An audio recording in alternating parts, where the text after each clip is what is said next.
Assalamualaikum warahmatullahi wabarakatuh. Perkenalkan, nama saya Umi Farida. Saya mahasiswa PPG calon guru Bahasa Indonesia di Universitas Wisnu-Wardana Malang.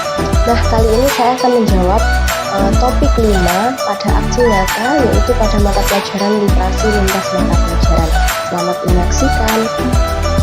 Nah, baik. Pertanyaan pertama yaitu pemahaman apa yang saya peroleh selama mengikuti kegiatan perkuliahan literasi lintas mata pelajaran.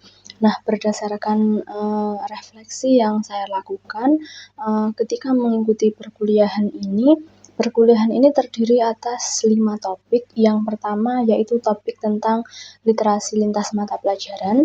Nah, di mana dalam pembahasan ini terdapat beberapa bahan yang bisa digunakan sebagai literasi dalam lintas mata pelajaran.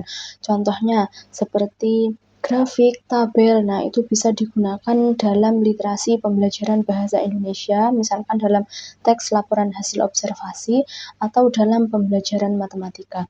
Nah, yang kedua adalah strategi literasi. Nah, strategi literasi ini termasuk bagaimana cara kita untuk membuat strategi dalam melakukan literasi, contohnya dengan memupuk kolaborasi, mendorong diskusi, dan lain-lain. Nah, kemudian topik ketiga yaitu tentang asesmen literasi. Nah, asesmen literasi itu bisa berupa pilihan ganda, soal uraian, kemudian observasi, dan lain-lain. Nah, kemudian yang keempat itu berupa lingkungan kaya literasi. Nah, lingkungan kaya literasi itu terdapat di lingkungan rumah maupun di lingkungan sekolah. Nah, lingkungan kaya literasi bisa berupa dipenuhinya fasilitas-fasilitas yang dapat mendukung literasi. Contohnya, tersedianya pojok baca, perpustakaan sekolah, tersedianya buku-buku yang relevan dengan pembelajaran, baik fiksi maupun non-fiksi. Kemudian terdapat lingkungan kaya teks seperti poster dan lain-lain. Nah, kemudian yang terakhir topik 5 yaitu tentang pengalaman dalam literasi. Nah, pengalaman saya dalam literasi itu tentunya dimulai ketika saya masih kecil hingga saat ini. Nah, intinya dari topik 5 yaitu literasi itu sangat penting untuk dilakukan karena dengan berliterasi kita dapat menolong peserta didik untuk mengembangkan literasinya melalui berbagai strategi, cara, dan inovasi-inovasi yang kita ciptakan agar peserta didik memiliki kemampuan yang baik dalam bidang literasi. Nah, pertanyaan kedua yaitu berkaitan setelah kita melakukan kegiatan literasi, apakah literasi itu benar-benar dirasa penting untuk kita? Nah, saya rasa literasi itu sangat penting untuk saya pribadi dan untuk peserta didik pada umumnya. Jadi dengan kita melakukan sebuah kegiatan literasi, pengalaman yang sudah kita lalui tentang literasi, itu akan memberikan kemudahan kita untuk yang pertama, memupuk menambah kosakata baru pada diri kita. Kemudian yang kedua, mempermudah kita dalam berkomunikasi dengan orang lain. Artinya dengan kita berliterasi itu akan menambah pemahaman, wawasan yang baru kepada kita. Yang ketiga, bertambahnya pengetahuan baru atau wawasan baru tadi.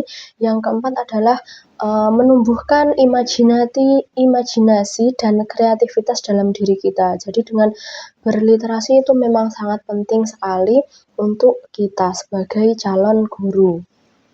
Pertanyaan ketiga mengenai pengalaman literasi. Bagaimana pengalaman literasi dapat menolong peserta didik dalam membudayakan literasi.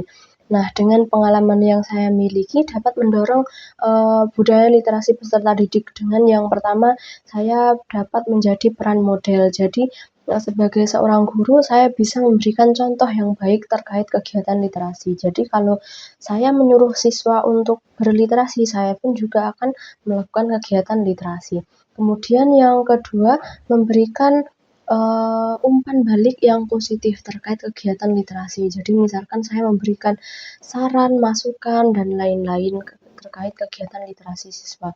Kemudian memberikan rekomendasi bahan bacaan yang menarik sesuai dengan kemampuan perkembangan kemampuan mereka. Jadi misalkan ada peserta didik yang berminat dalam bidang fiksi, ada yang menyukai non-fiksi, nah itu saya bisa mengarahkan dengan tepat. Yang selanjutnya adalah saya dapat memberikan kegiatan literasi yang menarik, misalkan dengan kegiatan membaca bersama, bercerita bersama, memberikan masukan, asesmen, dan lain-lain untuk mengetahui sejauh mana kemampuan siswa dalam melakukan literasi. Nah, soal keempat, sebagai seorang calon guru, hal apa yang paling ingin saya lakukan untuk menciptakan atau meningkatkan budaya literasi di lingkungan saya? Nah, yang pertama saya ingin menciptakan ruang baca yang nyaman, yaitu melalui pojok baca atau taman literasi. Kemudian yang kedua, saya ingin membuat kegiatan membaca yang menarik, misalkan dengan menyediakan buku-buku yang menarik, baik fiksi maupun non-fiksi. Kemudian kegiatannya berupa membaca bersama, cerita bersambung, dan lain-lain. Kemudian yang ketiga, menjadi teladan, yaitu saya tidak hanya menyuruh peserta didik untuk berkegiatan literasi, tetapi saya juga harus menjadi contoh literasi yang baik. Yang keempat, menggunakan teknologi.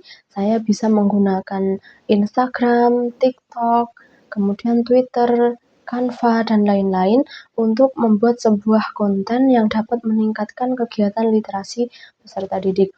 Nah, selanjutnya yaitu dengan berkolaborasi dengan orang tua. Tidak hanya di sekolah, siswa harus dibiasakan untuk kegiatan literasi di rumah, yaitu dengan membaca bersama orang tua. Kemudian orang tua juga harus menjadi contoh yang baik untuk anak-anak. Nah, yang selanjutnya adalah membangun jejaring literasi, yaitu saya bekerja sama dengan perpustakaan daerah atau perpustakaan setempat atau lembaga lain dalam kegiatan literasi, yaitu misalkan dengan studi banding, dengan berliterasi bersama, menyelenggarakan lomba bersama, dan lain-lain. Nah, seperti itu. Nah, itu tadi adalah jawaban pada aksi nyata topik 5 pada mata pelajaran literasi lintas mata pelajaran. Nah, kesimpulannya, literasi itu sangat penting untuk kita lakukan sejak dini. Jadi, meskipun kita tidak menyukai membaca, tapi dalam kehidupan sehari-hari secara tidak sadar kita melakukan literasi. Misalkan dengan membaca sebuah menu di tempat makan, kemudian membaca tulisan di tempat parkir, kemudian membaca struk belanja. Nah, itu termasuk kegiatan literasi yang sangat sederhana. Adapun kegiatan literasi yang perlu kita lakukan utamanya adalah kegiatan literasi di sekolah. Contohnya kalau peserta didik itu membaca pelajaran yang sedang kita pelajari. Nah, itu sangat penting untuk dilakukan. Jadi meskipun tidak suka membaca, perlu kita ketahui bersama bahwa membaca itu adalah kegiatan yang sangat penting. Karena dengan membaca, pengetahuan kita akan bertambah, kemudian akan mempermudah kita dalam berkomunikasi dengan orang lain karena wawasan dan kosakata yang kita ketahui juga semakin banyak. Nah, mungkin itu yang dapat saya sampaikan pada video ini. Terima kasih sudah menonton. Wassalamualaikum warahmatullahi wabarakatuh.